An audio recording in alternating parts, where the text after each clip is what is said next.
Selamat datang di channel Cerita Cinta, channelnya Cerita Cinta Romantis. Sebelum lanjut, mohon dukungannya dengan like dan subscribe dulu. Ternyata aku anak orang kaya. Bagian 24. David sangat bahagia hari ini. Ulang tahunnya yang ke-80 dapat dirayakan bersama keturunannya. Ini adalah kegembiraan terbesarnya. Hidangan serta anggur yang ada di atas meja juga sangat mewah. Lagi pula, masing-masing dari mereka di sini memiliki kekayaan besar dan tidak kekurangan uang sama sekali. Jadi otomatis hidangannya sangat mewah. Untuk sementara waktu, orang-orang mulai bersulang satu sama lain dan suasana menjadi sangat ramai. Saat pertengahan perjamuan, semua orang mengeluarkan hadiah mereka yang masing-masing akan diberikan untuk David. Ayah, ini kubis giok yang saya siapkan dengan hati-hati untuk Anda. Semoga Anda menyukainya. Simon, si anak tertua, adalah yang pertama mengeluarkan hadiah yang ia siapkan. Kubis giok ini terlihat bagus. Sepertinya kamu menghabiskan cukup banyak uang untuk ini. David mengangguk puas terhadap hadiah itu. Ayah, ini adalah ukiran batu antik yang saya siapkan untuk Anda. Lihatlah, apakah Anda menyukainya? Lukas, anak kedua, juga membawa hadiah ulang tahunnya. Berikutnya adalah anak ketiga, Darwin, dan anak keempat, Stella. Hadiah mereka juga berupa barang antik. Sepertinya mereka tahu jelas hobi lelaki tua itu yang terobsesi dengan barang antik. Jadi mereka semua memberinya barang antik. Tahun ini kalian berempat cukup teliti. Tidak seperti hadiah beberapa tahun yang lalu. Hadiahnya kebanyakan tidak jelas. David menerima hadiah ini dengan puas, sambil memasang ekspresi senyum di wajahnya. Setelah 4 anaknya memberikan hadiah, sekarang adalah giliran murid-muridnya dan para cucu-cucunya. Hadiah dari para cucunya itu berbagai macam jenis. Bagaimanapun, cucunya masih sangat muda. Jadi ada berbagai macam jenis hadiah yang membuatnya sakit kepala. Dia ini sudah tua, jadi terkadang tidak bisa menerima hadiah-hadiah yang disukai anak-anak muda. Tapi dia tetap menerima semuanya dengan senang hati dan senyuman. Karena bagaimanapun, semua ini adalah hadiah dari cucu-cucunya. Setelah menunggu beberapa saat, Vincent berdiri dari tempat duduknya dan menunjukkan lukisan yang ada di tangannya dengan percaya diri. Profesor Alida, apakah Anda menyukai lukisan ini? Saat berbicara, lukisan di tangan Vincent terbuka sepenuhnya untuk dipamerkan dan memperlihatkan lukisan detail yang bagus di depan semua orang. Melihat lukisan itu, semua orang tidak bisa menahan rasa penasaran untuk melihat ke sana. Bahkan David juga bangkit dari tempat duduknya dengan penuh semangat, mengambil kaca pembesar dan berjalan ke sana untuk melihat lebih dekat. Erwin pun melirik lukisan di tangan Vincent. Namun yang mengejutkannya adalah lukisan di tangan Vincent itu sama persis dengan Ali Sadikin pada masa kemerdekaan yang ia bawa sekarang. Bahkan memiliki tanda tangan dan stempel yang sama. Anak ini ternyata membuka replika Ali Sadikin pada masa kemerdekaan. Erwin berkata dalam hati dan diam-diam terkejut. Jika tidak diidentifikasi keasliannya oleh Brian yang merupakan seorang penilai barang antik terbaik di kota Bandung, Erwin pasti sudah mengira Hans memberinya sebuah lukisan antik replika. Tapi sekarang dia sangat tenang. Tunggu, apa lukisan ini Ali Sadikin pada masa kemerdekaan yang dibeli oleh orang luar negeri 5 tahun yang lalu? David sudah mendalami dunia antik bertahun-tahun. Jadi wajar jika tahu lukisan Ali Sadikin pada masa kemerdekaan ini pada akhirnya berhasil dibeli oleh seorang warga luar negeri dengan harga yang hampir mencapai 60 miliar. Benar, lukisan ini adalah Ali Sadikin pada masa kemerdekaan karya dari Hendra Gunawan. Saat saya dalam perjalanan bisnis ke luar negeri beberapa hari yang lalu, saya secara khusus meminta seseorang untuk membelinya dari orang asing itu seharga 76 miliar. Hanya untuk diberikan pada Profesor Alida sebagai hadiah ulang tahun. Vincent sangat bangga saat ini. Inilah perwujudan kekayaan dan kekuasaan saat berbicara. Vincent melirik Erwin dengan tatapan jijik dan berpikir bahwa pecundang miskin seperti Erwin tidak akan sanggup membeli lukisan semahal itu walau berusaha sekeras apapun seumur hidup.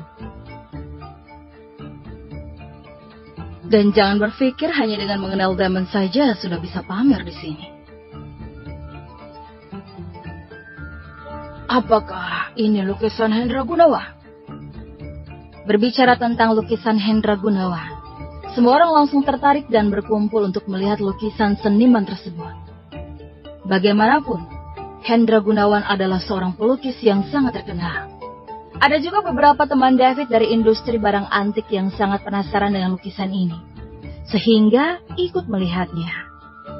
Ketika mereka melihat Alisa Dikan pada masa kemerdekaan, Vincent mulai mengangkat matanya dan melirik Erwin sambil berkata, "Ngomong-ngomong, hadiah apa yang akan diberikan Tuan Erwin ini untuk Profesor Aleida?"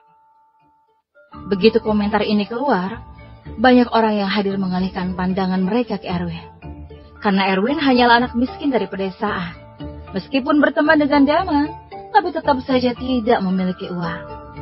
Untuk sementara, mereka juga menjadi penasaran dengan hadiah yang dibawa Erwin. "Aku sudah menyiapkan hadiah untuk Profesor Aleida. Aku khawatir kalian akan sangat terkejut saat melihat hadiahnya." Erwin tersenyum sedikit dan menggerakkan tangannya untuk mengeluarkan sebuah gulungan lukisan. Saat semua orang melihat bahwa Erwin juga membawa lukisan, mereka semakin penasaran dengan jenis lukisan apa yang bisa dibandingkan dengan Alisa Dikin pada masa kemerdekaan. Karya dari Hendra Gunawan tersebut yang tadi dibawa oleh Vincent. Semua orang sangat ingin tahu tentang lukisan seperti apa yang dibawa Erwin, dan terfokus pada Erwin untuk sementara waktu. Setelah bangkit dari tempat duduknya, dia membuka lukisan secara perlahan, dan segera memperlihatkan isi lukisan tersebut. Lukisan detail yang rinci. Ketika semua orang melihat isi lukisan tersebut, yang ada di ekspresi mereka hanyalah terkejut. "Bukannya ini Alisa Dikin pada masa kemerdekaan yang sama persis dengan yang dibawa Vincent?" Tak lama kemudian seseorang menyadari sesuatu di lukisan yang Erwin bawa, yaitu tanda tangan dan stempel yang terdapat di Alisa Dikin pada masa kemerdekaan. Karya dari Hendra Gunawan yang sama seperti milik Vincent. "Kenapa ada dua?" Banyak orang yang bertanya-tanya akan hal ini. Tetapi mereka dengan cepat mengerti bahwa salah satu dari dua lukisan itu pasti hasil replika. Namun mengenai lukisan mana yang asli, setiap orang memiliki tebakan sendiri di dalam benak mereka. "Erwin, tak kusangka hadiah yang mau kau berikan itu adalah produk replika. Apa kau tak merasa malu?" Wajah Vincent berubah total, dan langsung menuduh lukisan yang dibawa Erwin adalah produk replika. Karena dirinya membeli lukisan antik ini seharga 76 miliar. "Kenapa kau tak bilang punyamu itu yang produk replika?" Mulut Erwin sedikit tersenyum. Lukisan Alisa Dikin pada masa kemerdekaan yang dipegangnya ini telah dipastikan keasliannya oleh seorang penilai barang antik terbaik di kota Bandung. Sedangkan lukisan yang ada di tangan Vincent itu masih tidak diketahui. "Mana mungkin pecundang miskin sepertimu sanggup membeli lukisan yang seharga 76 miliar? Vincent mengejek tanpa ampun. Bahkan sebagian orang yang hadir tidak percaya bahwa lukisan Erwin adalah asli. Bagaimana mungkin seorang anak miskin seharusnya tidak sanggup kan untuk membeli lukisan asli karya Hendra Gunawan itu? Mengenai asli atau tidak, kenapa tidak biarkan kakek Aleida yang menilainya? Erwin tidak ingin berbasa-basi dengannya. Jadi dia langsung meminta David untuk menilainya. Selain itu, masih ada beberapa teman David dari industri barang antik di perjamuan ini. Jadi membiarkan mereka semua yang mengidentifikasinya akan jauh lebih berguna daripada beradu mulut dengan Vincent. "Benar, biarkan ayahku saja yang menilainya. Lagi pula masih ada beberapa teman ayahku yang tahu barang antik juga." Simon setuju dengan ide ini. Bukankah akan ketahuan mana yang asli dan palsu setelah diamati? Banyak orang di tempat kejadian juga mengangguk, berpikir bahwa ide ini adalah yang paling sederhana dan efektif. Lakukan saja. Aku justru khawatir kau yang akan dipermalukan nanti. Vincent mencibir. Dia percaya diri karena membeli lukisan ini seharga 76 miliar. Dan sama sekali tidak mungkin palsu. Begitulah pikirnya. Lebih baik khawatirkan dirimu sendiri saja. Erwin menggelengkan kepalanya, sedikit kehabisan kata-kata terhadap kepercayaan diri Vincent. Setelah berbicara, Erwin juga menyerahkan lukisan Ali Sadikin pada masa kemerdekaan yang ada di tangannya pada David. Dan David juga mengambil lukisan tersebut dengan hati-hati. Kemudian dengan beberapa teman dari industri barang antik, David mulai memeriksa kedua lukisan itu dengan cermat. Mata semua orang di tempat kejadian tertuju pada beberapa orang yang memeriksa ini dengan tatapan, seolah-olah sedang menonton tontonan bagus, sambil berbisik satu sama lain. Coba tebak, lukisan mana yang asli? Tentu saja punya Vincent. Lukisan itu seharga 76 miliar. Jadi mana mungkin palsu kan? Aku juga berpikir begitu. Walau Erwin berteman dengan Tuan Damon, tapi bagaimanapun juga dia hanyalah anak miskin dari pedesaan. Jadi mana mungkin sanggup membeli lukisan terkenal seperti itu? Sepertinya tak lama lagi anak itu akan dipermalukan. Sudah tahu tak punya uang, tapi kenapa memberi hadiah lukisan replika? Mau pamer juga atas sejauh ini kali. Para kerabat dan hadirin berbisik sana-sini. Dan tidak percaya pada Erwin. Karena berpikir bahwa lukisan milik Erwin inilah yang palsu. Namun Lukas percaya dengan Erwin yang merupakan orang kaya misterius. Pasti tidak akan dipermalukan. Lina merasa sedikit khawatir dan gugup. Karena bukan peduli dengan lukisan siapa yang asli. Sedangkan Mary memasang ekspresi wajah yang kesal dan menyalahkan dirinya sendiri. Sudah tahu tak punya uang tapi mau sok kaya dan pamer sana sini.